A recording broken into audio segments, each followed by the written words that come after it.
Bonjour à toutes et à tous et bienvenue dans une nouvelle vidéo sur Learn to French. Je m'appelle Eden et j'enseigne le français. Hello and welcome to another video on Learn to French. So if you are new here, my name is Eden and I teach French. Today we are going to look at some DELF A2 monologue topics. So this is important if you would like to practice your speaking skills, especially for the DELF A2 exam. So first of all, I would like to refresh your memory regarding the DELF A2. So this is the second part of your oral examination, your speaking test. The first part is actually where you'll introduce yourself to the examiner. They are going to ask some questions about yourself, your life, your hobbies, etc. This part is where you will be speaking by yourself for 2 minutes. So basically you'll need to draw 2 random topics. So they're just going to present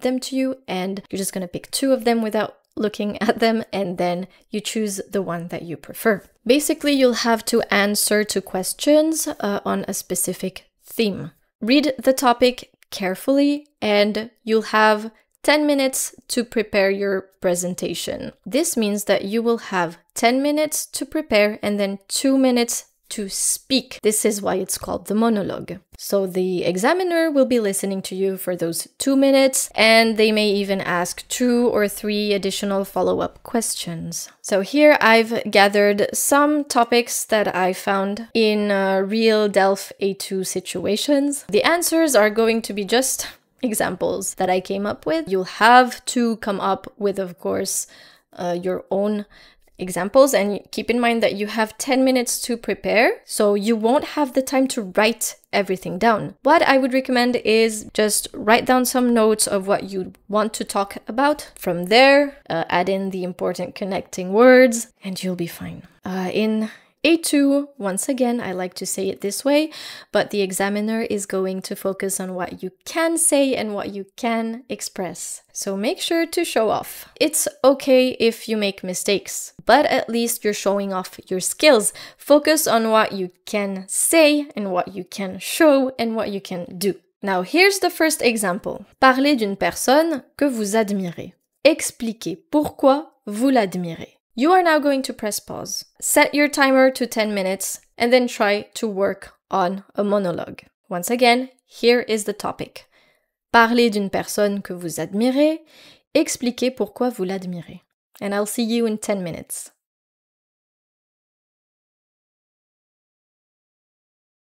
Très bien. Maintenant, voici mon exemple. Une personne que j'admire beaucoup, c'est ma mère. Elle est originaire des Philippines, mais elle a construit sa vie ici, en France, avec mon père. Ce que j'admire le plus chez elle, c'est son caractère, sa force et son grand cœur. Quand elle était jeune, elle a malheureusement perdu ses parents, mais même si elle était entourée de ses frères et sœurs, elle s'est retrouvée très seule. Malgré cette épreuve difficile, elle a réussi à se construire et à devenir la femme qu'elle est aujourd'hui. Ma mère, c'est une maman formidable, mais elle a aussi été une épouse incroyable pour mon père. Elle a des défauts, mais elle a aussi beaucoup de patience et elle est toujours là pour nous écouter, nous conseiller et nous soutenir. Je suis impressionnée par son dévouement et sa générosité envers les autres. Les gens de sa famille, mais aussi les gens en dehors. Elle est toujours prête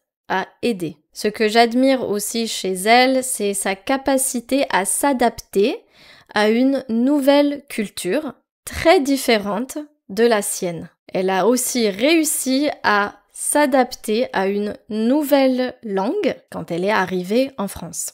Elle a dû arriver en France et découvrir un mode de vie différent de celui des Philippines. Mais elle l'a fait avec beaucoup de détermination et beaucoup de positivité. Ma mère, c'est une femme forte, pleine d'amour et de patience. C'est aussi une grand-mère incroyable. C'est un modèle pour moi et je suis fière d'être sa fille. Grâce à elle, j'ai appris l'importance de la famille, de l'entraide et de la générosité.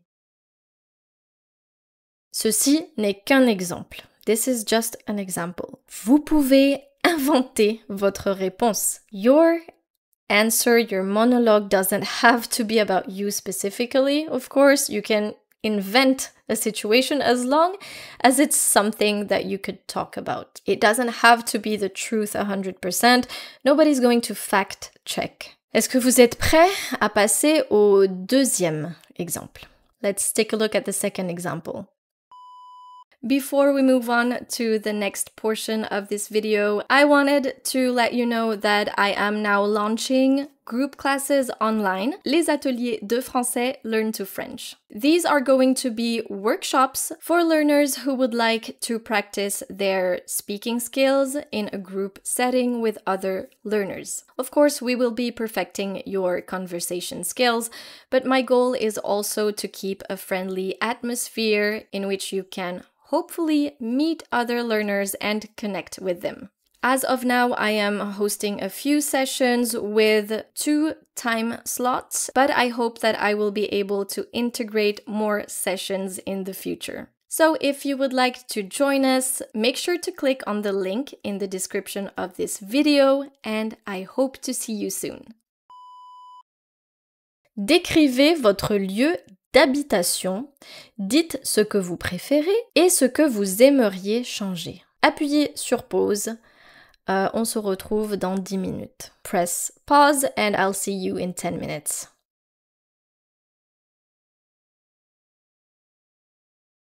Très bien. Voici mon exemple. J'habite dans un appartement en ville, au 3e étage d'un immeuble. C'est un logement de taille moyenne avec 2 chambres, un salon, une cuisine, une salle de bain et une terrasse. Ce que j'aime beaucoup dans mon appartement, c'est qu'il est très lumineux. Il y a de grandes fenêtres dans le salon qui laissent entrer beaucoup de lumière. Et puis, les murs sont de couleur claire.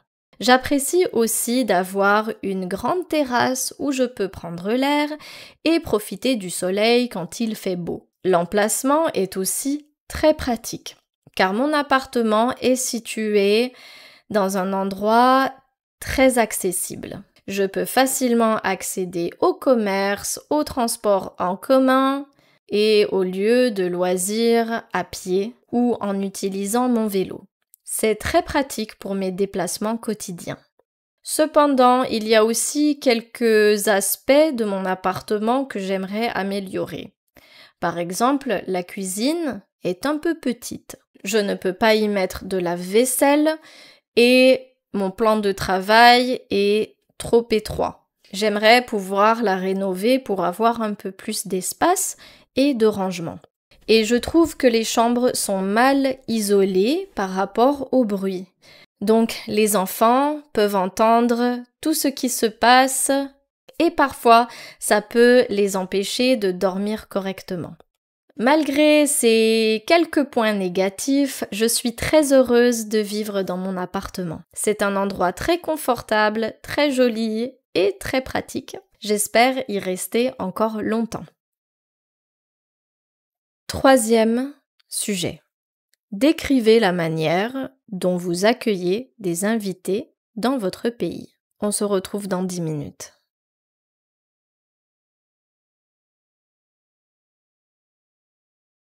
Très bien, voici mon exemple. En France, quand on reçoit des invités chez soi, on essaye toujours de leur réserver un accueil chaleureux et convivial.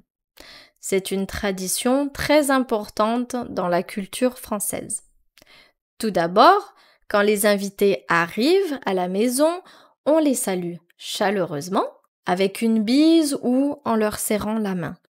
C'est un geste amical qui montre qu'on est heureux de voir les invités. On leur propose ensuite de s'installer confortablement dans le salon ou à la table de la salle à manger.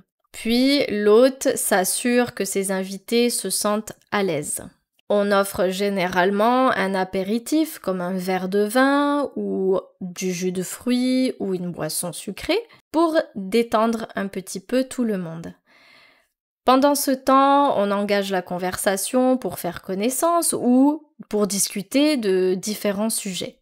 Quand vient l'heure du repas, l'accent est mis sur la qualité et la présentation de la nourriture, parce que les Français aiment partager de bons plats, souvent préparés avec soin.